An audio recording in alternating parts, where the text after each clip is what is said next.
Kas atsitiko? Aš nesuprantu.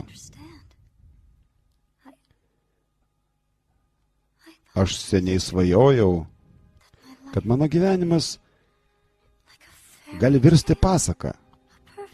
Nuostabia fantazija. Kai kiekviena diena tarsi naujas nuotykis nežinomame krante. Negi tai net tebuvo sapnas.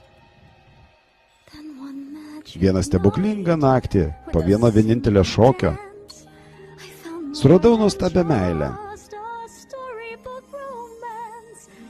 Pirmą kartą mano gyvenimas buvo toks nuostabus. Mes skriejom parketu ir buvo nuostabu. Ir tikrai daugiau nei sapnas. Tačiau nieko nebuvo. Man tik prisisapnavo. Ir štai aš gyvenu toliau. Su sudaužyta širdimi. Nevers gasgasai. Princas žino, kad šoko su pelenė. Aišku, žino. Ir jei pamatyčiau jį dar kartą, taip, turi susitikti su princu. Ir tada viskas bus gerai. Viskas bus gerai, taip. Nešokdama su princu, aš suradau tikrąją meilę.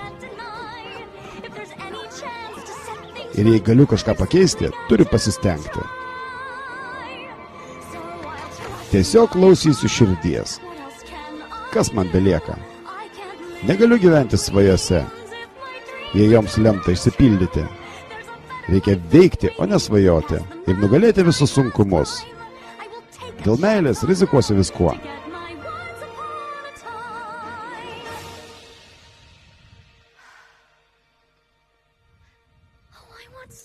Aš to noriu taip smarkiai. Taip noriu. Labiau nei svajonės.